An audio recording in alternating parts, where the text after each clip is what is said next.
Olá, segue agora uma revisão para a terceira edição da Prova Paraná. O nosso primeiro conteúdo de história para o 8º ano é um nivelamento da independência do Brasil. A independência do Brasil ela não foi apenas uma data, o 7 de setembro de 1822, mas foi o resultado de um longo processo. E esse processo ele começou lá na vinda da família real para o Brasil em 1808, e todas as mudanças que isso acarretou para o Brasil, que deixou de ser uma colônia e se tornou um Reino Unido. Também envolve a Revolução Liberal do Porto, que obteve como resultado o retorno de Dom João VI a Portugal e a permanência do Dom Pedro I, como príncipe regente aqui no Brasil.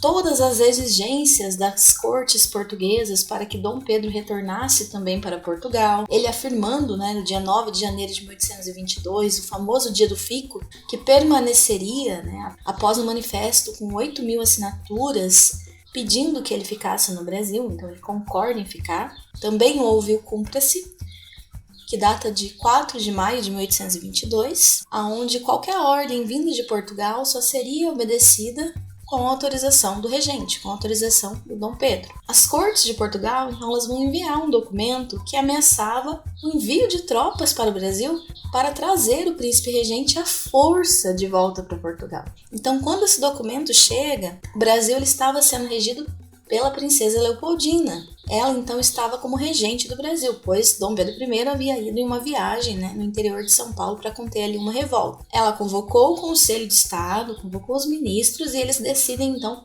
pela separação entre Portugal e Brasil. Então, é a princesa Leopoldina, que concretizou, então, essa questão da independência. Então, ela que assinou a Declaração de Independência do Brasil. Mas cabe pensar agora. E após a independência, a estrutura do Brasil mudou? Não. A monarquia e a escravidão, que eram as bases ali do Brasil, a base econômica e a base política, elas se mantiveram. E também toda aquela questão das restrições ao exercício da cidadania. Então, poucas pessoas eram consideradas cidadãos. O voto mesmo ele era todo censitário, ou seja, baseado na quantidade de dinheiro que se tinha na época, na quantidade de conto de réis que a pessoa tinha. Então isso já exclui a maioria da população na questão da cidadania. Por que não houve essas mudanças estruturais, essas mudanças como, por exemplo, o fim da escravidão? Importante isso aqui, hein, gente? Porque o projeto de independência que ganhou, o projeto vitorioso, ele foi liderado pela elite Centro-Sul, São Paulo, do Rio, de Minas, que é uma elite agrária, envolvia ali grandes proprietários, funcionários públicos, grandes comerciantes. Então são as classes dominantes. Para elas não era interessante, por exemplo, acabar com a escravidão. Então eles queriam manter a liberdade do comércio, ampliar a autonomia administrativa, ter liberdade para administrar as vilas, as cidades e principalmente conservar seus privilégios. Vamos lá então para o nosso segundo conteúdo, que é a Revolução Praeira. Então, sobre a Revolução Praeira, ela ocorreu de 1848 a 1850. Então ela vai acontecer principalmente na província de Pernambuco. Vamos aos motivos, vamos conhecer os motivos então dessa Revolução Praeira. Primeiro, na província de Pernambuco, lembrando que nessa época não se chamava estado, se chamava província, o poder e o dinheiro estavam nas mãos de poucas famílias e isso obviamente causava insatisfação social, porque seriam dessas famílias que sairiam lá os políticos que seguiriam o Partido Liberal e o Partido Conservador. Os portugueses eles dominavam o comércio a varejo, que é aquele comércio pequeno, feito em pequena quantidade, onde você vende direto a mercadoria para a pessoa. E nesse tipo de comércio, os portugueses só empregavam seus próprios parentes, o que causava ali, óbvio, desemprego, descontentamento. Terceiro motivo, decadência, então, da economia açucareira. Então, a economia açucareira naquela região de Pernambuco, então, estava em decadência, estava entrando em crise. E, óbvio, isso atrapalha muito a vida dos mais pobres, porque o custo de vida aumenta. Daí, junto com a falta de emprego, e tudo mais, a população, então, estava bem revoltada. Então, por que recebeu esse nome, de Partido Praeiro? Porque a sede do Jornal dos Praeiros, o Diário Novo, ficava na Rua da Praia, no Recife. Então, o conflito ele começa em Olinda, e se estende até a Paraíba, e conta com a participação ali de diversos grupos sociais, senhores de engenho, comerciantes, militares, trabalhadores temporários, pequenos lavradores, rendeiros, desempregados, enfim. Também devemos nos lembrar ainda sobre a Revolução Praeira do Manifesto ao Mundo, né, que foi o documento ali redigido então pelos praeiros. E que os praeiros exigiam então nesse manifesto? Que o voto, né, deveria ser livre e universal, exigiam ali a liberdade de imprensa, o trabalho como uma garantia de vida, o comércio a retalho, né, só para brasileiros, que é a mesma coisa do comércio a varejo que eu já expliquei. E a extinção do poder moderador, que era aquele poder exclusivo lá do imperador, reforma do judiciário, enfim, entre outros pontos. Esses são os principais.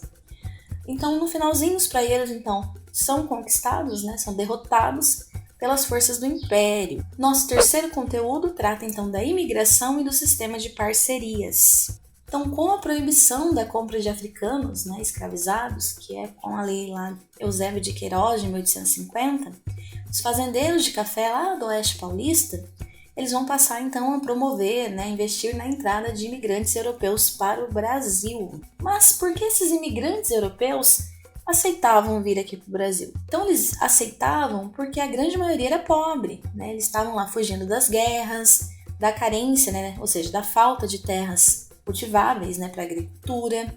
No caso da Itália, né, ela estava vivendo ali um longo período de mais de 20 anos de luta para unificar o país, né?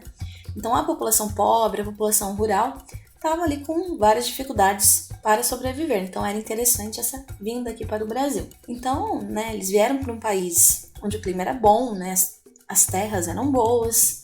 Então eles vão vir apenas com os pertences pessoais e mais nada. E óbvio, carregando na bagagem também a esperança ali de uma vida melhor.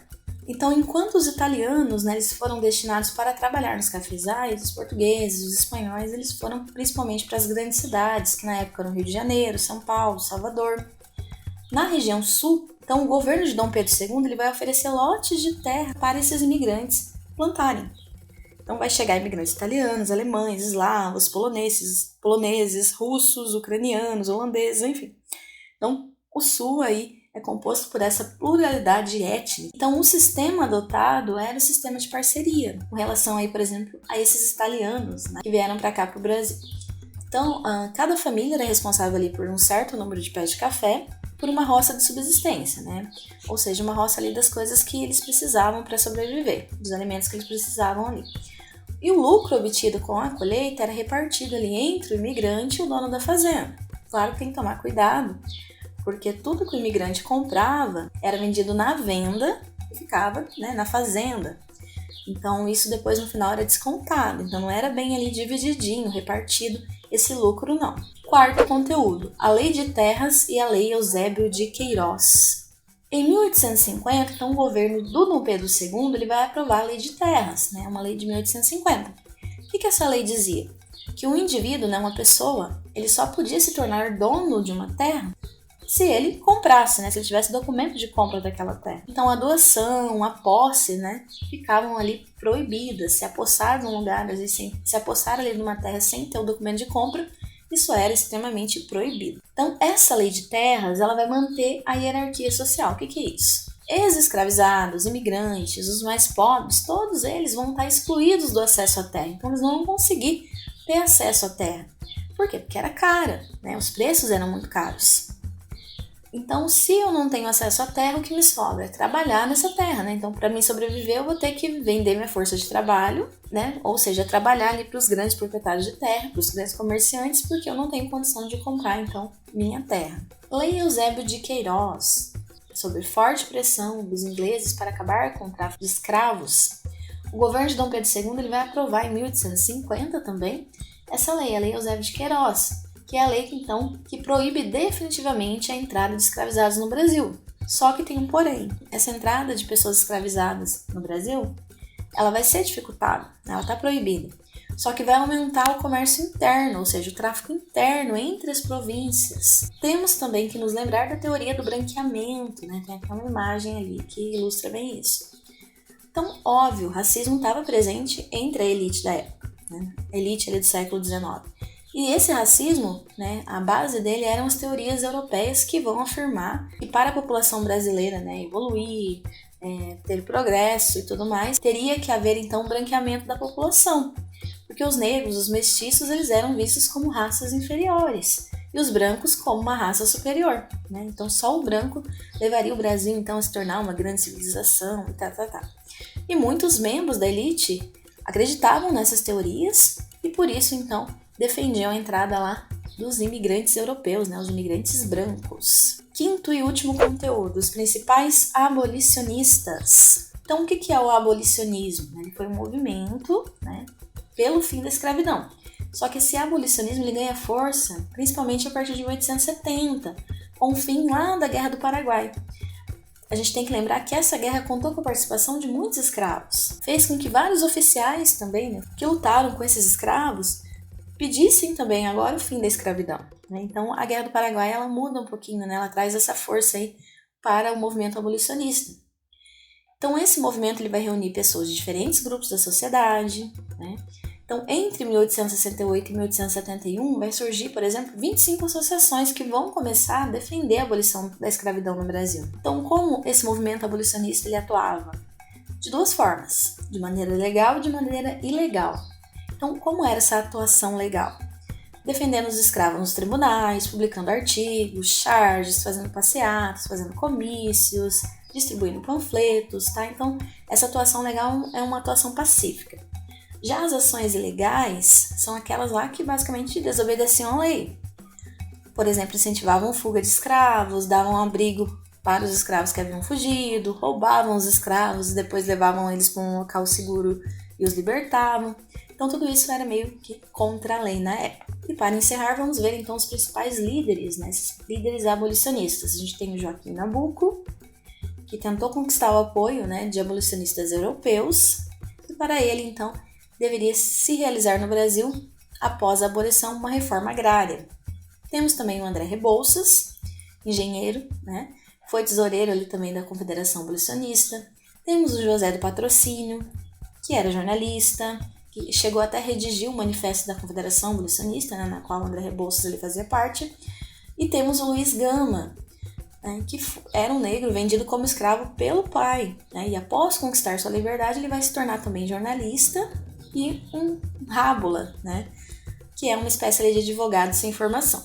Então o Luiz Gama ele chega a criar em 1881 a Caixa Emancipadora Luiz Gama, que é ali uma espécie de fundo, né, de dinheiro para então poder comprar alforrias. Então bem bacana aí essa ação do Luiz Gama.